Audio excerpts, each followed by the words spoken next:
Kamusta mga katropa? And welcome to our video kung saan i-showcase natin si Gaara sa AM, no? So malinaw naman sa lahat na si Gaara ay pang defense especially pang Final Four at oping-oping. At malinaw din naman sa atin na mukhang hindi naman siya pang AM, mga katropa. Pero syempre, dahil si Gaara ay menyukit, bakit hindi natin siya i-showcase? Ayan, So, mukhang ito na ata ang pinakatangang pag-showcase ko, sa balat ng lupa, Kasi, yan, So, showcase natin, Kasi unang-una, siya naman yung deployable shinobi sa AM, Ikalawa, try din natin, Malay nyo naman, may maibubuga siya, Malay nyo, maipanalo niya ako. So, ayan, So, kung nakita nyo naman ang Gaara ko, yun yung nakapang defense type pa yan, Defense build. Siyempre, dahil siya ay defender ko sa Final Four, Pero ngayon sa attack na to, papalitan natin siya, So, lalagyan natin siya ng move. Yan, So, gagamitin natin tong Flowing Spear Wave niya. Ang aking EX ult nga pala sa kanya, ipa-level 10, hoping maging level 50, para mas tumagal ang invincibility buff niya sa mga team niya sa F4 ko, Okay, so lagyan na natin siya ng iba niyang move, Yan. So ito guys, ang trip kong maging move niya, Kasi yung kanyang new 4-star ay pang malayo ang tira. So gamitin natin itong hardest attack Shukaku Pike and the ultimate defense Shukaku Shield, dahil ito ay parang kumbaga pangharang na din sa kalaban, para hindi makalapit sa inyo, So itong stats niya, So since napalitan na natin ng card, so ito na ang stats niya. Ngayong i-showcase natin siya, Wala akong babaguhin sa kanya stat. I-maximize natin yung pagiging defense shinobi niya. Dahil ang gagawin natin, mag-a-act siya as role. Mag-a-act siya as team support, pero siya yung i-main natin, So hindi natin siya i-showcase ng solo. Dahil kung makikita nyo naman,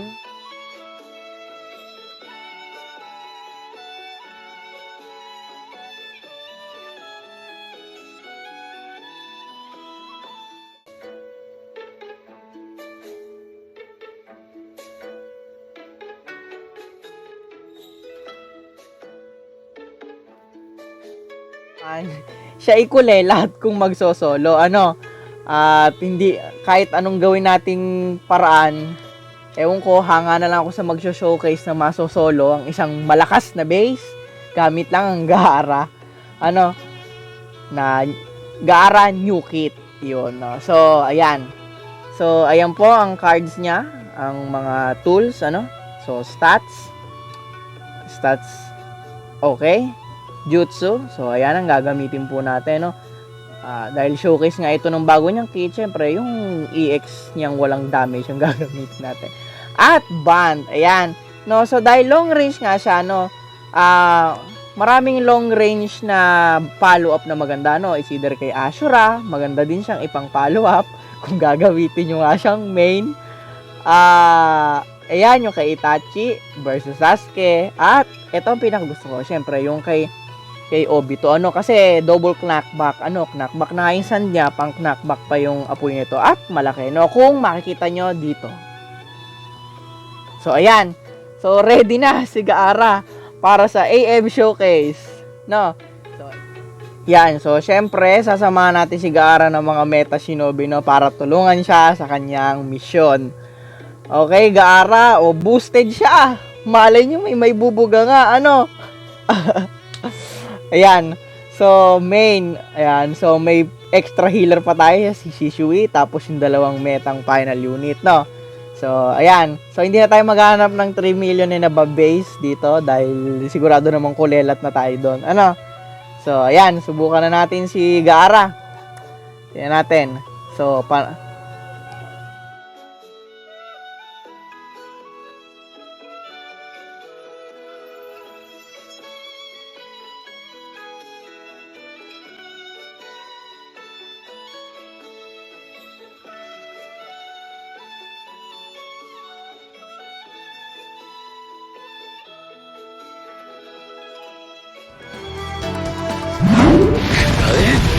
防ぎ切る。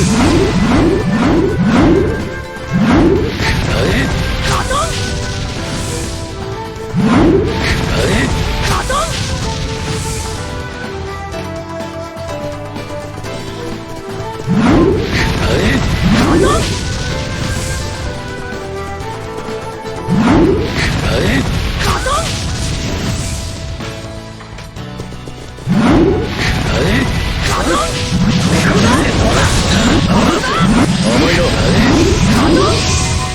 すべて防ぎ切る。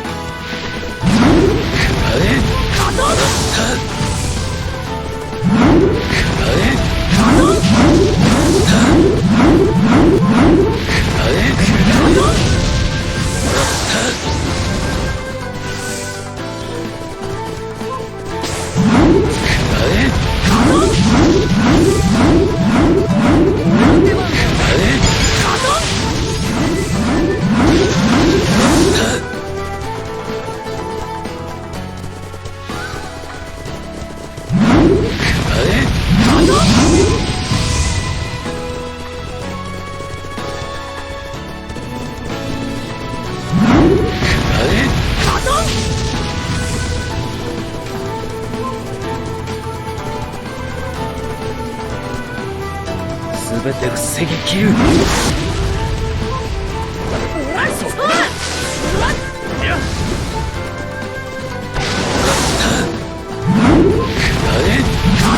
すべて防ぎ切る。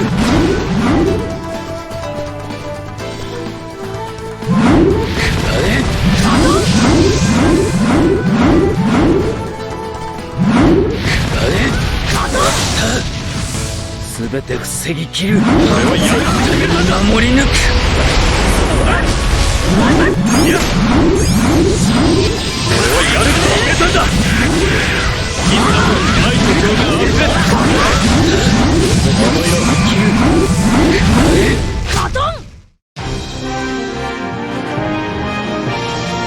風影として俺は負けられない。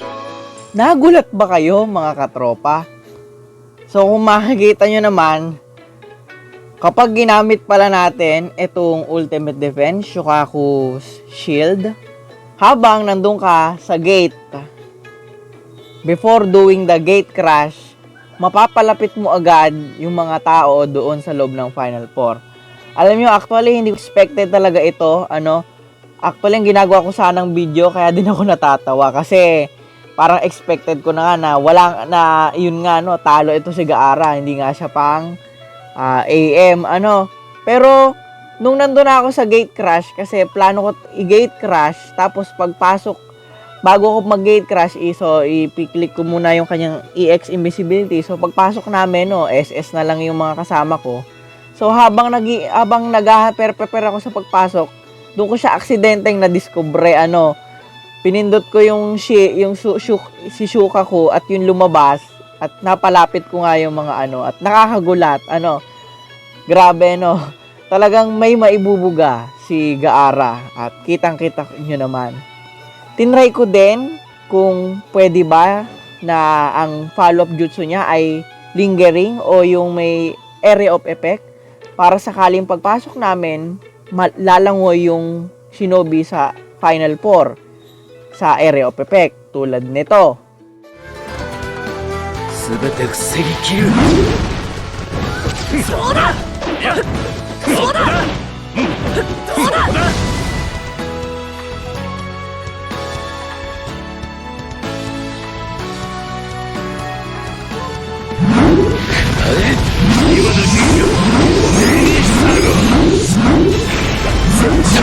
守り抜く。悪いがここまでだ。甘いな。今だ銀河ベニサゴ。風影として俺は負けられない。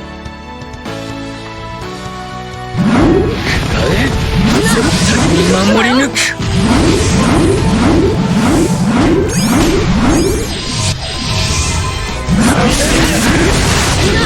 送ってばよ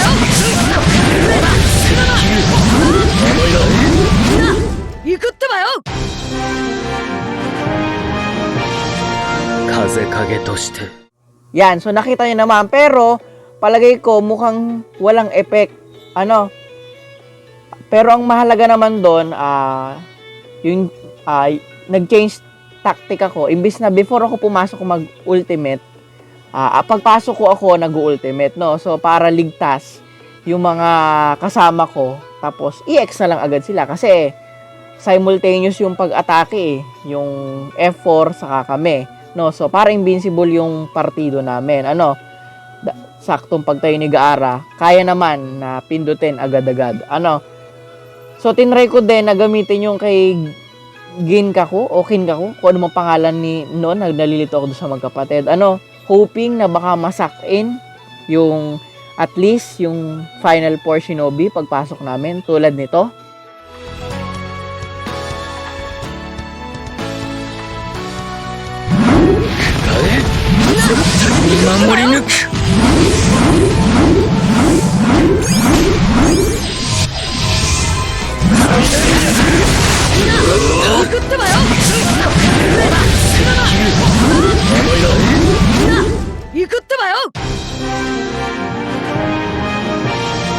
Kaze kage to shite ore wa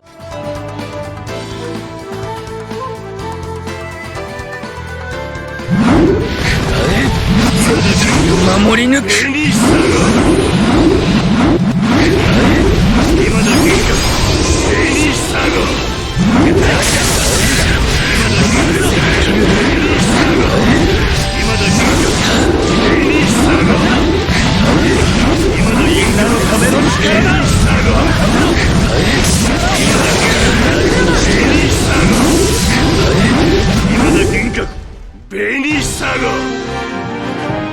Pero nakikita nyo naman, mukhang wala ding epekto. So, ayun lang. So, very shocking yung discovery kong ito, no? Na si Gaara pala ay may maibubuga talaga. Kahit sa AM. Pero of course, hindi naman siya advisable na pinaka-main. Pero kung makikita naman natin, kahit si Gaara ay meron pa ring maibubuga, no? Basta't may mga kasama siyang mga OP, shinobi.